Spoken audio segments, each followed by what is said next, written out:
Bonjour à tous et bienvenue dans cette nouvelle émission de Bonjour chez vous. Aujourd'hui, nous parlons de la consécration, que la consécration est une décision. Oui, elle n'est pas que réservée à des personnes très spirituelles, à des personnes en responsabilité. Non, elle est une décision que chacun d'entre nous, en tant qu'enfants de Dieu, devons prendre. Et pour parler de ce sujet, je suis avec Omer et Aurélie.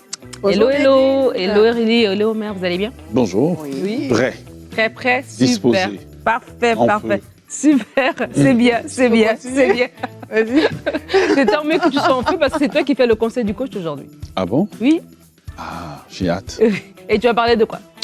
Eh bien, comment se mettre pleinement à part pour Dieu? Un très bon sujet. C'est vrai parce qu'il y a des gens qui veulent se mettre à part, qui se disent tiens, oui, je veux aller plus loin, j'ai peut-être un appel, etc. Comment entrer concrètement dans ces choses-là? Ça va être très intéressant à découvrir en deuxième partie d'émission.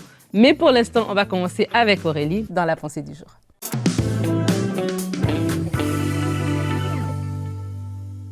Je suis sûre que si on vous posait la question, veux-tu prendre la décision de te consacrer pour marcher dans les voies de Dieu et l'honorer jusqu'à ce que tu le rejoignes au ciel? Je suis sûre que plusieurs parmi vous diraient oui, je le veux. Et c'est déjà un très bon désir que de vouloir marcher dans les voies de Dieu. Mais la question que j'aimerais vous poser aujourd'hui, c'est est-ce que tu te donnes vraiment les moyens d'y arriver? Est-ce que tu entreprends vraiment des actions pour te consacrer, te mettre à part pour obéir à Dieu, ou alors tu le veux juste dans ton cœur sans que rien ne se passe. La Bible nous dit que là où est ton cœur, ton trésor, là aussi sera ton cœur. Donc si votre cœur est pour Dieu, c'est sûr et certain qu'il y a des choses qui doivent se mettre en place pour pouvoir vivre cette vie pour le Seigneur. Alors on doit décider de se consacrer et on le voit dans la parole de Dieu au travers de l'histoire des personnes comme Daniel, Méshach, Shadrach et Abednego. On connaît leur histoire. Ils ont décidé de ne pas se souiller avec les mets du roi alors qu'ils étaient des jeunes juifs. La Bible dit dans Daniel 1 au verset 8, Daniel résolut de ne pas se souiller par les mets du roi et par le vin dont le roi buvait. Il pria le chef des eunuques de ne pas l'obliger à se souiller. Il l'a résolu.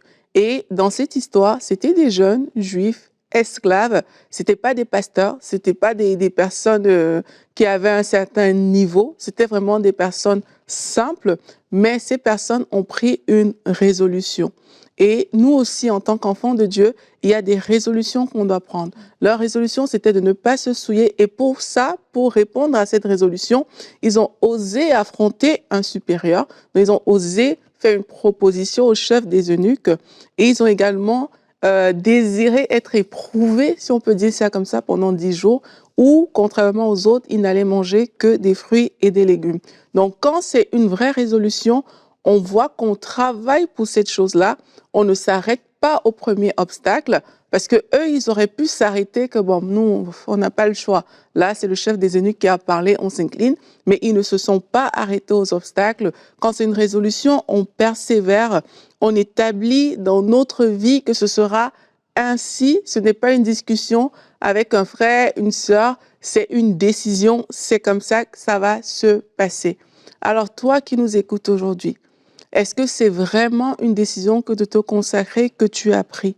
Est-ce que tu as vraiment décidé que parce que je marche sur le chemin de Dieu, voici les limites qui sont établies dans ma vie, voici les choses que je ne peux jamais faire, voici les choses que je suis orientée et engagée pour faire?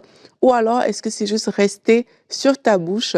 Oui, je veux vivre une vie consacrée. De temps en temps, je fais des actions qui montrent que j'aime Dieu, mais je ne suis pas ferme dans le fond. S'il y a un obstacle qui est arrivé aujourd'hui, comme ça a été le cas pour ces jeunes gens, est-ce que toi, tu serais prêt à venir faire des propositions comme ils ont fait au chef des eunuques pour dire « mais non, parce que je suis consacré à Dieu, est-ce qu'on peut plutôt faire telle chose plutôt que telle autre ?» Ou alors, est-ce que tu t'inclinerais naturellement parce que, voilà, en fait, tu n'es pas ferme dans ta résolution.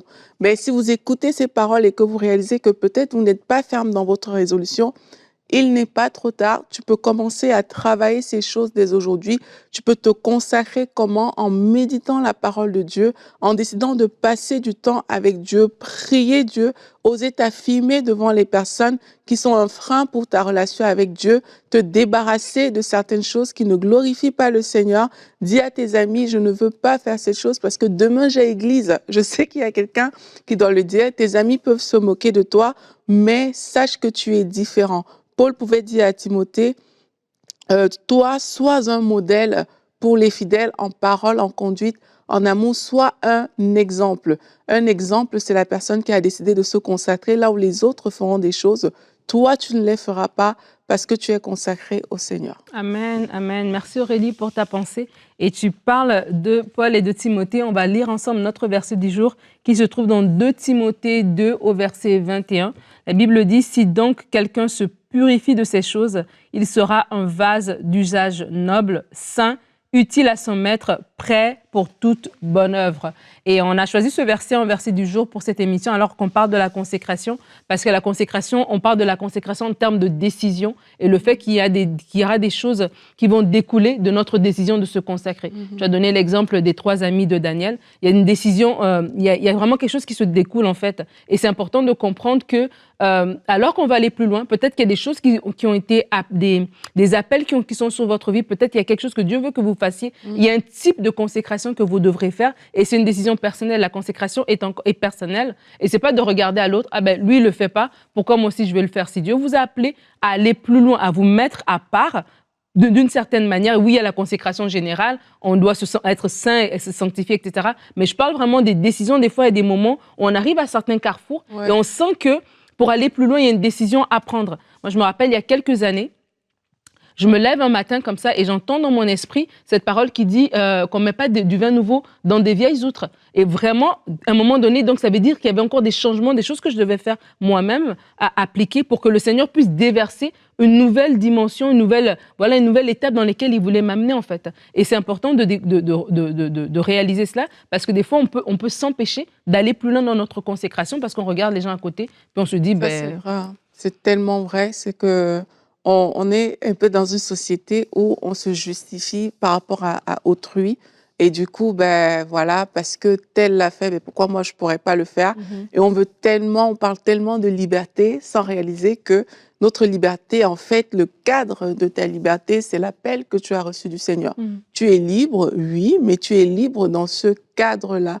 Et c'est important de le réaliser. Tu as dit quelque chose que j'ai beaucoup aimé.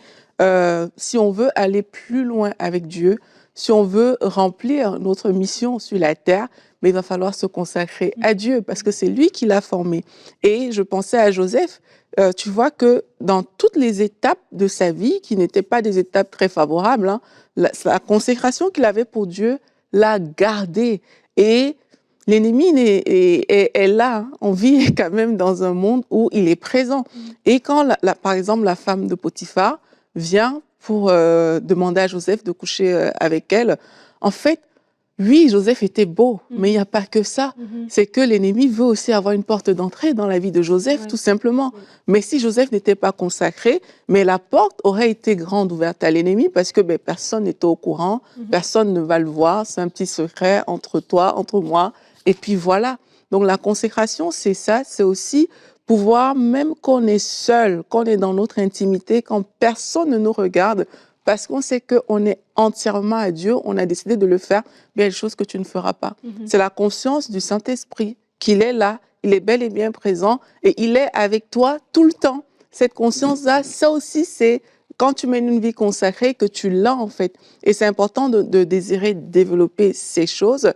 Sinon, quand Nadine n'est pas là, Omer n'est pas là, qu'est-ce que tu fais? Et tu as dit le mot conscience, et je pense même la conscience de son esprit, et même la conscience aussi de ce qui nous attend. Je ne sais pas pour vous, hein, mais moi, en grandissant, il y avait des assiettes, de la vaisselle, qui était la vaisselle des invités. Donc, c'était une vaisselle des jours spéciaux, qui était dans un beau buffet, qu'on ne touchait pas. Je pense que la plupart d'entre nous, dans nos maisons, c'est comme ça qu'on a grandi. Il y a des fois même, il y a des familles dans lesquelles on est allé, puis il y avait un salon qui était un salon pour recevoir les invités. C'était consacré, mis à part que pour certaines occasions. Donc, parce qu'on savait qu'il y avait quelque chose qui était rattaché à ça, on prenait soin, en fait. Et de la même manière, moi, je pense à la maman de Samson. Lorsqu'elle était enceinte, Dieu lui a dit, voici ce que tu devrais manger, voici ce que tu ne dois pas toucher, etc. Parce qu'il y avait quelqu'un, un enfant qui allait naître derrière. Et vraiment, c'est aussi de dire, des fois, si on lutte aussi avec une consécration supérieure, j'ai envie de dire, entre guillemets, qui nous est demandée, c'est aussi dans la prière de dire, Seigneur, montre-moi. Et quand tu vas avoir conscience de tout ce qui se rattache à cette consécration, à cette décision que tu dois prendre, cette discipline supplémentaire que tu dois mettre en place, peut-être ça va être aussi t'encourager à marcher dedans, à la pas la voir comme une punition, mais au contraire comme un privilège, comme une main d'association que Dieu te donne par rapport à ta vie. Ouais. En fait, on peut regarder aussi ça par rapport à ce qui est naturel aux gens. Un étudiant qui va à l'université se consacre à son domaine d'études parce qu'il sait qu'il va recevoir un diplôme. Ouais. Et souvent, à cette étape-là des études, il n'y a personne même qui l'encourage. Lui-même, il sait, même si c'est quelqu'un qui est un ambianceur, il sait que non, à partir de tel jour, je ne peux pas parce que je suis en train de me préparer. Voilà. Donc, vous voyez, on a déjà ça naturellement en nous pour que ça ne soit pas quelque chose qui semble tellement inatteignable pour les gens, mais plutôt, c'est le regard qu'on a sur le prix, sur ce qu'on va gagner, qu'on se dit, écoute, ça vaut la peine que je puisse délaisser telle chose parce qu'en bout de compte, je veux gagner mieux. Et l'apôtre Paul dit, certains courent pour un prix qui est périssable, une couronne qui est périssable, mais nous courons pour une couronne qui est éternelle. Amen. Et c'est une décision, encore une fois, c'est vraiment une décision de se dire, je reviens là-dessus, c'est quelque chose qui est personnel et c'est une décision que vous devez faire. Donc quand on dit qu'il y a une décision, ça veut dire que ce ne sera pas facile tous les jours. Il y a des jours où ce serait plus difficile. Il y a des jours, vas-y Aurélie. Non, mais continue. En fait, c'était ça ma pensée. Tu diras que la chair est faible. C'est vrai, mais c'est pour ça que, comme Pasteur Omar disait, il faut regarder à l'objectif. Et il faut être cette personne-là. Parfois, on veut devenir des gens. Mais en fait, si tu es consacré, c'est normal que tu marches dans comme quelqu'un de consacré. C'est vrai que parfois, les gens ne savent pas, on dit consacré, ça veut dire quoi? Mais il faut savoir ce que ça veut dire. Parce que c'est parce qu'on veut devenir consacré qu'on trouve ça dur, en fait. Mais quand tu as accepté le Seigneur Jésus, ben, tu es consacré. Un chef d'une entreprise, il est le chef. Donc, quand il vient, il se comporte comme le chef, il fait ce qu'il a à faire, il gère, il manage dans son activité. Et je pense qu'on doit être des personnes consacrées. Si je dis, je suis une femme, mais c'est sûr que si je manifeste un comportement de femme, c'est normal. Donc, pareil, quand tu vas dire, je me rappelle quand j'avais dit à la fille qui voulait qu'on aille en boîte de nuit, je lui ai dit, j'irai pas. Elle me demande pourquoi. Je lui ai dit, ben, j'ai un témoignage. Pour elle, est tombée des nues, du genre, ça veut dire quoi? Tu vois, mais c'était pour une façon de lui dire que ce que je suis en tant qu'enfant de Dieu ne me permet pas de me retrouver là. Et c'est la même chose. La consécration te donne des limites. Il va falloir qu'on se fixe des limites. Ça te donne aussi des responsabilités, des obligations. Donc tout ça, c'est des choses que quand on réalise, mais on vit dedans. Si ma responsabilité en tant que personne consacrée, c'est de m'attacher à Dieu, ça doit faire partie de mon quotidien. Si ma responsabilité, c'est de me fixer des limites pour pouvoir vivre une vie qui est sainte pour glorifier Dieu, ça doit également faire partie de mon naturel de dire « Ah, mais oui, en fait, moi, je suis sainte. En fait, oui, j'ai cette limite-là pour telle raison. » Amen. Et en début de semaine, on a fait une émission sur la nouvelle naissance et on disait qu'à la nouvelle naissance, justement, le Saint-Esprit vient habiter en nous. Alors, le Saint-Esprit habite en vous alors que vous êtes enfant de Dieu et donc la consécration aussi va être facile, entre guillemets, elle va être possible parce que vous avez l'aide du Saint-Esprit. Alors, c'est aussi un encouragement pour vous de dire « Saint-Esprit, aide-moi. Alors que tu m'appelles dans tel domaine, aide-moi à me consacrer davantage. Alors que je suis appelé à refléter le caractère de Christ sur cette terre, aide-moi à me consacrer encore et encore pour être le meilleur témoignage, comme Aurélie l'a dit tout à l'heure dans son exemple, mais surtout pour manifester la gloire de Dieu. » Alors, on va parler peut-être à des personnes qui sont appelées à servir le Seigneur de façon particulière et ils doivent justement se consacrer pleinement à Dieu. On voit ça avec Omer dans la rubrique Conseil du coach.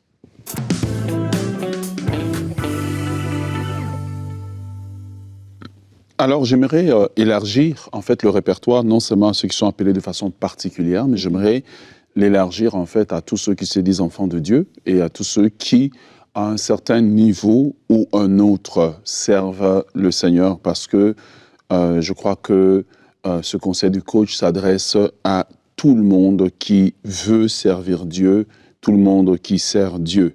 Paul, dans 1 Timothée, chapitre 4, le verset 15, donne quelques conseils. On va beaucoup se référer à ce verset.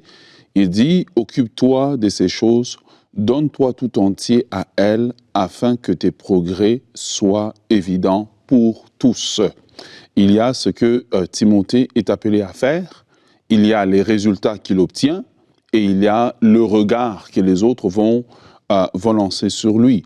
Et la question ici, c'est comment se mettre à part pleinement pour Dieu. Eh bien, j'aimerais vous inviter premièrement à réaliser que c'est un grand privilège d'être appelé par Dieu. C'est un grand privilège d'être choisi par Dieu, car la Bible dit que beaucoup sont appelés et peu sont élus. À partir du moment où on commence à comprendre que c'est lui qui m'a choisi, c'est pas mon père, c'est pas ma mère, mais c'est le créateur de l'univers, c'est celui qui a la toute-puissance, le même Dieu en fait qui a choisi Abraham m'a choisi, le même Dieu qui a choisi Moïse m'a choisi, le même Dieu qui a choisi David m'a choisi, le même Dieu qui a choisi Paul, André, Simon m'a choisi. Déjà la perspective devient différente. Et nous, la première des choses, c'est réaliser que c'est un privilège que le Dieu infini désire verser son regard, baisser son regard sur nous. Deuxièmement, eh bien, mettez-vous à part en aimant Dieu de tout votre cœur. Pourquoi? Parce que l'un des pièges du service, c'est d'aimer le service plus qu'on aime Dieu. C'est de développer, si vous êtes prédicateur, le syndrome du micro. J'aime le micro, j'aime dire aux gens, acclamez le Seigneur, ça me fait de l'effet. Mais la Bible nous déclare dans le 10 commandements, il dit, tu aimeras le Seigneur ton Dieu de tout ton cœur, de toute ton âme, de toute ta pensée. Le fondement de la consécration n'est pas la peur de Dieu, mais c'est l'amour de Dieu. Le fondement de la consécration, c'est le désir de vouloir plaire à Dieu. Et donc, lorsque nous commençons à comprendre que l'amour de Dieu d'abord et le service de Dieu ensuite, nous sommes sur le bon chemin pour avoir une consécration qui est claire, qui est équilibrée et une consécration qui plaît à Dieu. Mais lorsque je vis n'importe comment et que je me consacre simplement au moment où je dois faire le service, ben ce n'est pas une consécration. C'est que je suis comme Saül. Je suis en train de manipuler Dieu parce que j'ai besoin qu'il puisse être avec moi, faire ce qu'il a à faire, mais en réalité, mon cœur n'est pas entièrement en lui. Troisièmement, eh bien, consacrons-nous à Dieu, et là je parle au nous, en apprenant dans notre vie à séparer ce qui est précieux de ce qui est vil. En comprenant que lorsque je désire servir Dieu, je dois commencer tranquillement, et je crois que le Saint-Esprit aussi nous aide à nous montrer dans notre vie que je ne peux pas vivre la même vie que les autres, mais que dans ma vie, il y a un nettoyage qui doit se faire. Et parfois, ce nettoyage qui se fait, eh bien, c'est des nettoyages de personnes, parfois c'est des nettoyages de certaines habitudes, parfois c'est des nettoyages de certaines situations dans lesquelles j'ai l'habitude de me mettre. Jérémie, chapitre 15, le verset 19, le Seigneur dit à Jérémie, ça c'est un verset qui m'a conduit pendant une bonne partie de mon adolescence, il dit, c'est pourquoi ainsi parle l'Éternel. Si tu te rattaches à moi, je te répondrai et tu te tiendras devant moi. Vous voyez, le choix est le choix de Jérémie de décider, comme Aurélie le disait, de s'attacher à Dieu. Ce n'est pas, ça ne nous tombe pas dessus, mais c'est une consécration choix, une consécration choisie, basée sur une décision. J'aime Dieu, donc je choisis de me mettre à part. Et je continue le verset, il dit, si, deuxième condition, si tu sépares ce qui est précieux de ce qui est vil, tu seras comme ma bouche.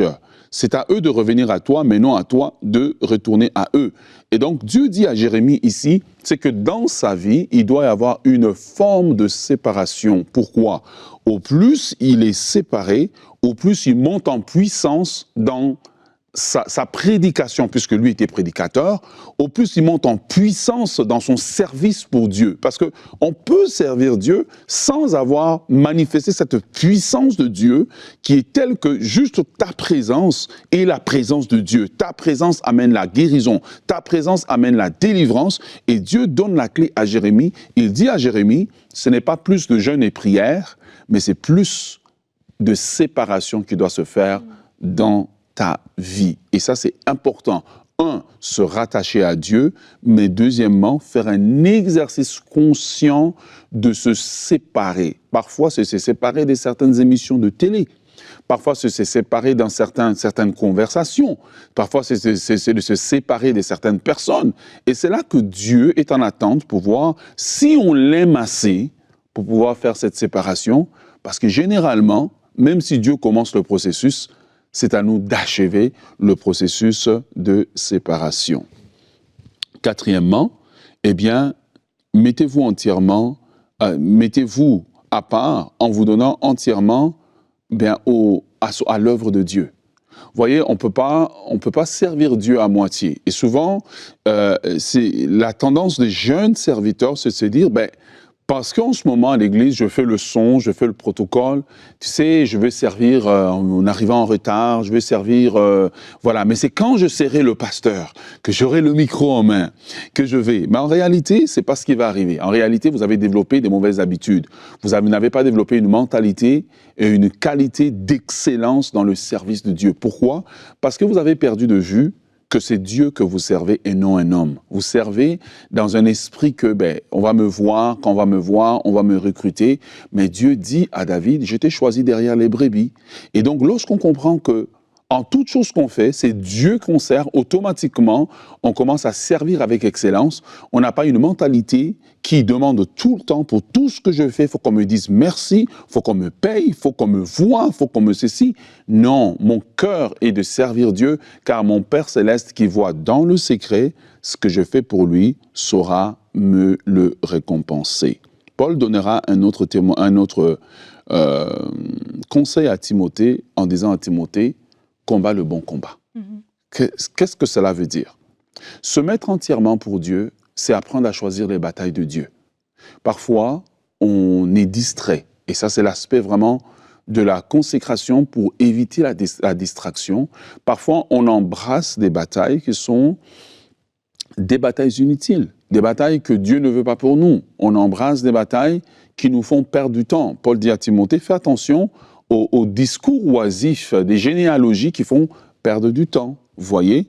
Et Paul est en train de dire à Timothée, il faut que tu développes l'art de choisir les combats qui font avancer le royaume de Dieu, choisir les combats qui te font avancer, parce que quand vous êtes en train de vous consacrer à Dieu, à un moment donné, eh bien, il y aura des situations qui vont arriver. Il y a des situations devant lesquelles il faut se taire, mais des situations devant lesquelles il faut se lever pour dire « ça, c'est inacceptable, je ne peux pas cautionner une telle attitude ». Pourquoi je dis ça? Parce que parfois, il va arriver des situations où je dois choisir entre Dieu et mon ami de l'église, Dieu et mon ami qui chante, et à un moment donné, je dois être capable de dire « moi, j'ai choisi Dieu et je ne suis pas d'accord avec telle attitude ou tel comportement ». C'est cela qui va nous aider à mieux se consacrer. Et on réalise que le gros du travail ici, bien, c'est du côté de l'homme. Finalement, j'aimerais rajouter ceci. Mettez-vous à part en acceptant qu'il y aura un prix à payer. Vous voyez, il y a un prix qu'il faut payer. Et souvent, on vient et on ne réalise pas ou on ne veut pas payer le prix. Quand Dieu commence à nous demander un prix à payer, on ne veut pas payer. Paul donne 3 types de prix lorsqu'il est en train de parler dans 2 Timothée, chapitre 2, le verset 3 à 7. Il dit, dans le ministère, on paiera le prix du soldat. Dans le ministère, dans le service de Dieu, on paiera le prix du laboureur. On paiera le prix de l'athlète. Je lis le texte ici. Il dit à Timothée, un texte qui va sûrement faire sursauter le chrétien moderne, parce que c'est une notion qu'on essaie d'éviter. Il dit, souffre avec moi comme un bon soldat de Jésus-Christ. Il n'est pas de soldat qui s'embarrasse des affaires de la vie s'il veut plaire à celui qui l'a enrôlé. l'athlète n'est pas couronné s'il n'a pas combattu selon les règles. Il faut que le laboureur travaille avant de recueillir le fruit. Il dit, comprends ces choses que je te dis, car le Seigneur te donnera l'intelligence. En résumé ici, Paul dit à Timothée, il y a des moments où il y a des batailles qu'il faut mener, il y a des moments où il y a des semences qu'on va mettre en terre qui ne vont pas rapporter tout de suite, mais il y a des moments où on va choisir aussi des séparations qui font mal. Et ce sont des prix qu'on paye en fait. Mais le bon côté, c'est qu'à ces prix que nous payons, il y a des récompenses qui sont préparées. Alors aujourd'hui, oui, Dieu vous a appelé à le servir, mais assurez-vous que vous l'aimez de tout votre cœur. C'est important. Le premier pas de la consécration qui motive la consécration, c'est l'amour de Dieu. Ensuite de cela, de cet amour-là, en fait, tout le reste qui va venir sera quasiment naturel, en fait. Sera quasiment naturel parce que tout est motivé par l'amour, la passion de Dieu et non le besoin d'être vu et non le besoin d'être connu. Cela s'adresse à ceux qui commencent, cela s'adresse à ceux qui sont là depuis longtemps dans le service. Que Dieu nous aide à nous consacrer à lui, à nous donner entièrement à son service. Amen. Merci beaucoup pour cette belle rubrique Conseil du coach. Je crois que les conseils ont été donnés, la mise en garde a été mise, mais l'encouragement aussi a été donné à vous tous, en fait, de vous consacrer, à nous tous de nous consacrer. Et pendant qu'on faisait l'émission, j'avais à cœur Emmanuel. Emmanuel est une amie, mais aussi un membre de l'équipe ici à EMCI. Et elle a un blog qui s'appelle Une vie consacrée. Et à chaque fois, elle fait des posts où elle remet en question certaines choses. Elle se questionne elle-même. Elle nous amène aussi à nous questionner, à savoir, est-ce que je vis réellement une vie consacrée? Est-ce que chaque jour, je m'approche davantage du Seigneur? Alors, c'est vraiment un encouragement pour chacun d'entre nous. Puissions-nous vivre une vie consacrée? Puissions-nous nous consacrer davantage au Seigneur par amour, non par devoir, non par obligation, non par pensée de savoir, OK, voici ce qui m'attend, voici ce que je vais retirer de ça, mais tout simplement par amour. Lorsque l'amour est la base, lorsque l'amour est la motivation, alors le reste coule de soi. Alors, merci à vous deux, merci Aurélie, merci Omer. On va se retrouver demain. Demain, notre thème sera « Comment se reposer en Dieu ?» et nous aurons une capsule vidéo, une rubrique « Réponse d'expert » du pasteur Donato Anzalone qui va répondre à la question « Comment comprendre le sabbat ?» Alors, merci d'avoir été avec nous aujourd'hui. On vous dit à demain et bonjour chez vous.